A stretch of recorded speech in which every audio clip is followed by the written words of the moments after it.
guys, welcome back to Ashley and Pete Travel. We are on an undisclosed train, but Peter wants to tell you where we are. Philadelphia. We're in Philadelphia for the next few days.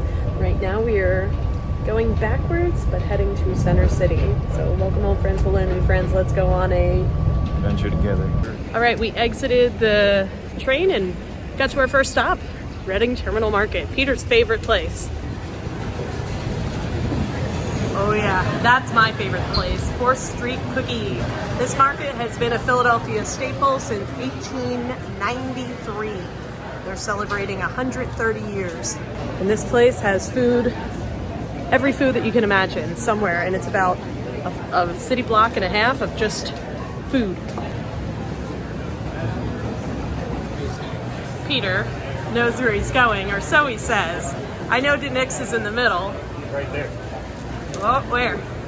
There it is. That's where he's heading. Sure. Look at that. Oh my god. You see that pork on there? That's a lot of pork.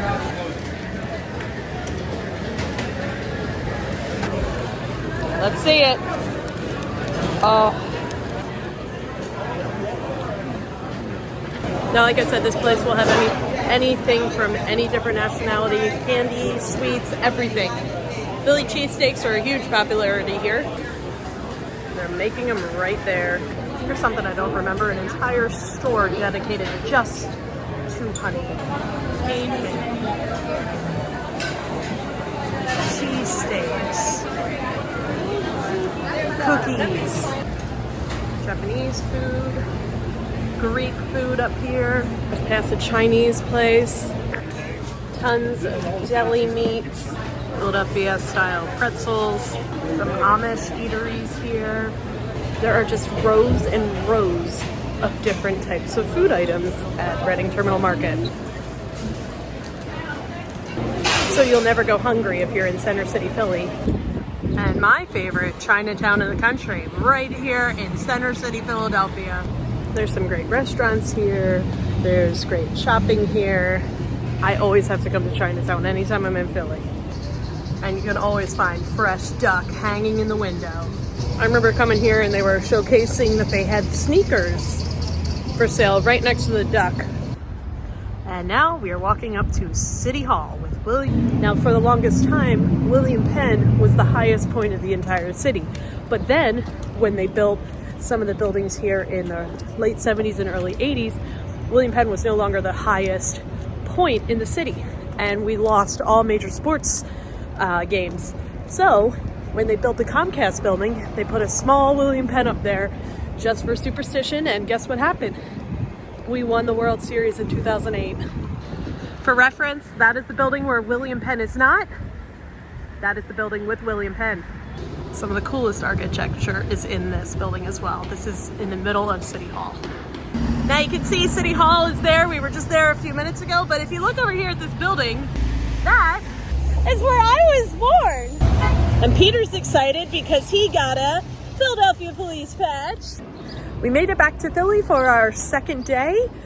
We just made it to Independence Hall. This is actually where the Declaration of Independence was signed. The Liberty Bell. This was our nation's first capital, right here in Philadelphia.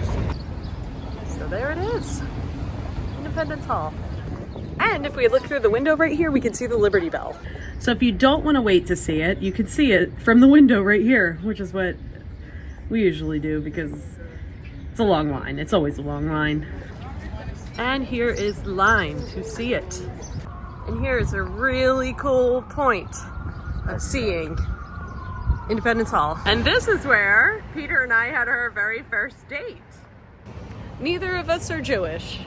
We walked a little bit further to South Street, and there's actually a street fair going on where the whole street's closed, which is pretty neat because there's all different local vendors on Saturday, and we're just gonna walk down, check out some stuff. We're actually heading in the direction of the Italian market, which is about a half mile further from. And as we were walking, we smelled garlic bread, letting us know that we got into the Italian market. It smells like garlic bread mixed with red pasta sauce. Pretty nice. I mean, Look at these meats. Whoa. Oh my God.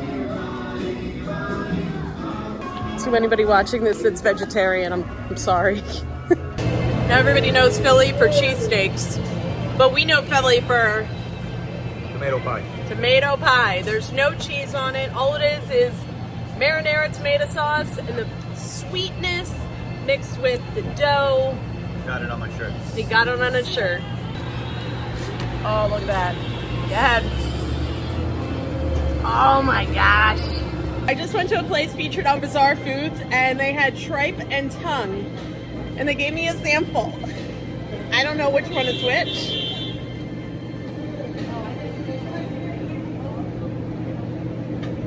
Tastes like meat.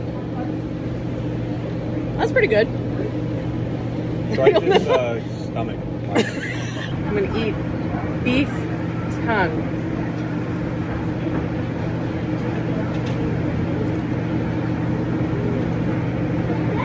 It tastes like I'm eating a tongue.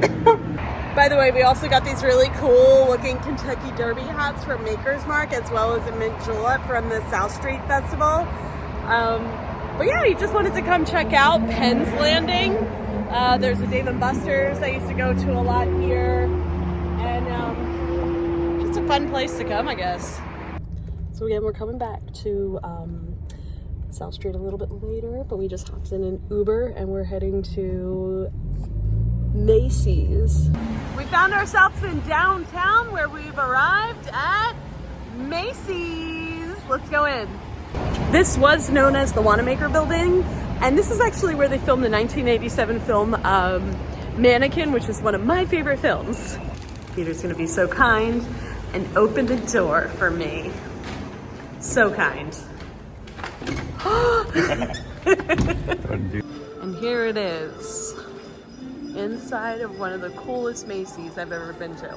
And we've been to the one in New York, but there's a reason why this is the best Macy's. Yeah. And here it is. Look at this. To give you an idea on how big this organ is, Peter is standing in the middle there. But in the movie Mannequin, this is where Kim Cattrall and Andrew McCarthy had a whole bunch of scenes. I know there was one scene when she started in a glider and glided all the way down throughout this atrium. During the holidays, they also decorate this all with Christmas trees and everything, and they have a light show up here narrated by Julie Andrews, and there's also a Christmas village that I used to visit every year. One of my favorite things about coming to the city, and you get to walk through a Dickens Christmas Carol. Loved it. This eagle here was debuted at the 1904 World's Fair. Meet me at the Eagle.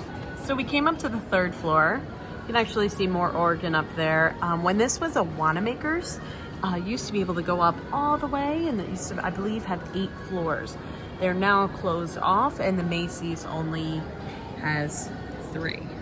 We've gotten to my favorite spot, the Market Frankfurt line. This is pretty neat. On this site stood the house where Thomas Jefferson wrote the Declaration of Independence. Now, I don't know, I don't think the Declaration of Independence is in there, but that's where it was written. How fun.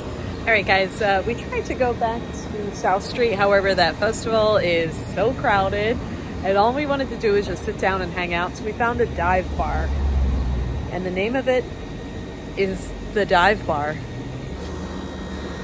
Dive Bar. I'm gonna try it. This is really creepy. Now, the dive bar was on Passyunk Avenue. If you keep going down a little bit on Passyunk, come to Geno's and Pat's cheesesteaks. First off, we're gonna look at Pat's, even though I'm a Geno's girl. That's my place. I'm a Geno's girl all the way. Geno's is my favorite because it's Pat's is more of a tourist kind of trap because it was in the movie Rocky. Geno's wasn't. There is the cheesesteak. Yeah. Geno's is still better. Fuck no. All right, so as we leave Philly, we're going by the famous Rocky Steps, also known as the Philadelphia Art Museum.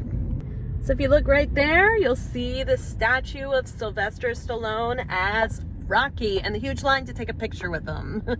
And of course, the art museum, and there's the steps. Our feet hurt really bad, so we did not walk down to the Rocky steps. It is about a 2.5 mile walk from where we were at. Well, we're leaving Philadelphia. We had a long day. Thanks for watching.